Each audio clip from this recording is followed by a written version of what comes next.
Hai, halo, assalamualaikum, adik, kakak, ibu, bapak guru semuanya. Kembali lagi bersama saya, Dina Rojaul Ilmi, di channel Ngumpulin Tugas.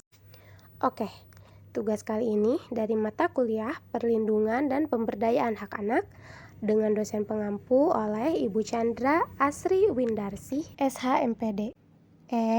Sebelumnya jangan lupa ya, aku mahasiswa dari Prodi PG PAUD IKIP Siliwangi Angkatan 2020. Semoga semua materi yang aku sampaikan bisa bermanfaat. Selamat belajar. Yuk, belajar bareng.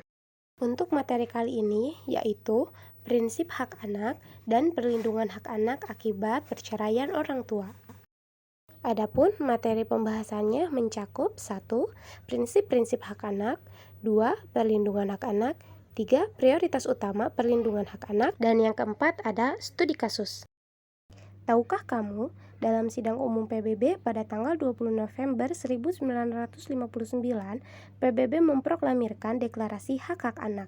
Dalam deklarasi tersebut memuat 10 prinsip hak-hak anak. Yang pertama, setiap anak harus menikmati semua hak yang tercantum dalam deklarasi ini tanpa terkecuali, tanpa pembedaan dan diskriminasi. Yang kedua, setiap anak harus menikmati perlindungan khusus, harus diberikan kesempatan dan fasilitas oleh hukum dan perangkat lain sehingga mereka mampu berkembang secara fisik, mental, moral, spiritual, dan sosial dalam cara yang sehat dan normal. Prinsip yang ketiga yaitu anak sejak dilahirkan harus memiliki nama dan identitas kebangsaan. Yang keempat, setiap anak harus menikmati manfaat dan jaminan sosial. Yang kelima, setiap anak yang baik secara fisik, mental, dan sosial mengalami kecacatan harus diberikan perlakuan khusus, pendidikan dan pemeliharaan sesuai dengan kondisinya. Yang selanjutnya yaitu untuk perkembangan pribadinya secara penuh dan seimbang, setiap anak memerlukan kasih sayang dan pengertian. Prinsip yang ketujuh dari deklarasi hak-hak ini yaitu setiap anak harus menerima pendidikan secara cuma-cuma dan atas dasar wajib belajar. Kedelapan, setiap anak dalam situasi apapun harus menerima perlindungan dan bantuan yang pertama. 9. Setiap anak harus dilindungi dari segala bentuk keterlantaran, tindakan kekerasan, dan eksploitasi. Dan deklarasi yang terakhir adalah setiap anak harus dilindungi dari setiap praktek diskriminasi berdasarkan rasial, agama, dan bentuk-bentuk lainnya. Adapun prinsip-prinsip umum hak anak yang ada di KHA, Konvensi Hak Anak adalah sebagai berikut.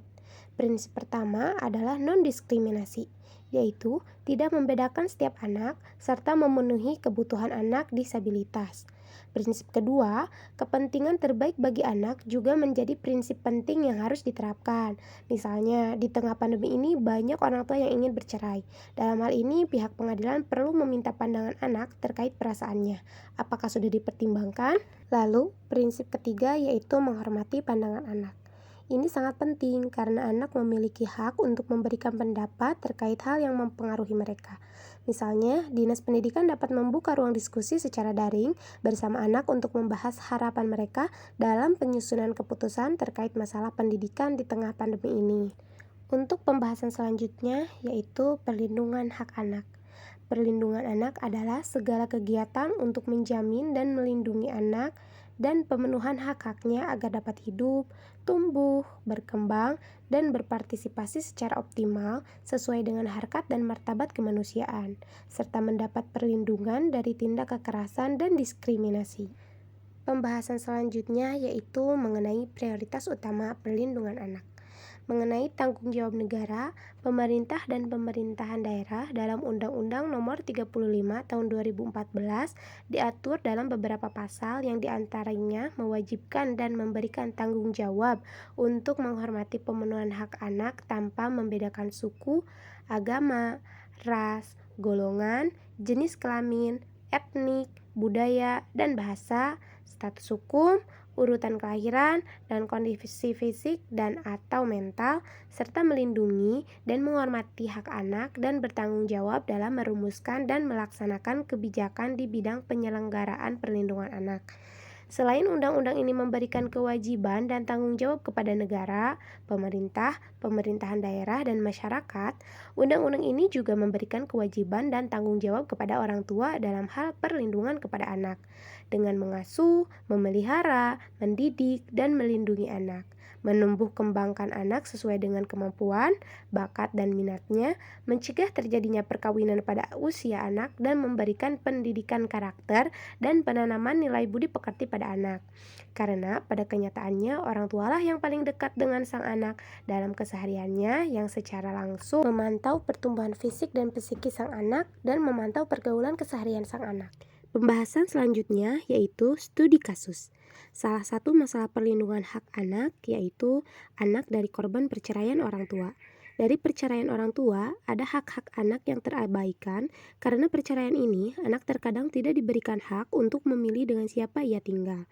Adanya keterpaksaan pada anak, serta hak anak untuk menerima kasih sayang penuh dari kedua orang tuanya akan berkurang karena konflik dari orang tua, serta akan banyak hak-hak anak yang diabaikan dari akibat perceraian ini. Pembahasan selanjutnya yaitu dampak perceraian orang tua bagi anak. Menurut Syamsu Yusuf, akibat perceraian akan sangat dirasakan adalah: yang pertama, perasaan kehilangan arti keluarga. Kondisi ini anak merasa diabaikan dan kesepian. Lalu kualitas hubungan dengan orang tua menurun. Anak lebih menutup diri untuk membatasi hubungan dengan orang tua. Selanjutnya, membenci orang tua, rasa tidak aman, sedih yang mendalam, kesepian, marah atau kesal, dan menyendiri. Adapun dampak lain yang dialami anak akibat dari perceraian orang tua yaitu kurangnya perhatian pada kondisi kesehatan anak, baik kesehatan fisik maupun kesehatan mental. Lalu anak kehilangan haknya untuk mendapatkan kasih sayang penuh dari orang tua sehingga ia merasa diabaikan. Anak menjadi kurang percaya diri, anak merasa murung atau stres, dan tentunya masih banyak dampak lainnya. Lalu, bagaimana solusinya? Nah, adapun solusi-solusi yang bisa disampaikan yaitu: pertama, setelah perceraian, orang tua sebisanya menurunkan ego masing-masing untuk lebih mengutamakan kehidupan yang layak bagi anak. Yang kedua, berkomitmen bagaimana pengasuhan untuk anak agar selalu terpenuhi walau kedua orang tua sudah berpisah. Lalu, memberikan waktu untuk anak agar ia bisa berkumpul dengan ayah atau ibu di waktu weekend. Setelah 1 pekan ia sibuk belajar. Dan memfasilitasi setiap kebutuhan fisik dan mental anak. Dan yang terakhir yaitu inilah referensi pencarian materi yang saya cari. Untuk referensi lainnya, kalian bisa nonton channel YouTube di atas ini ya.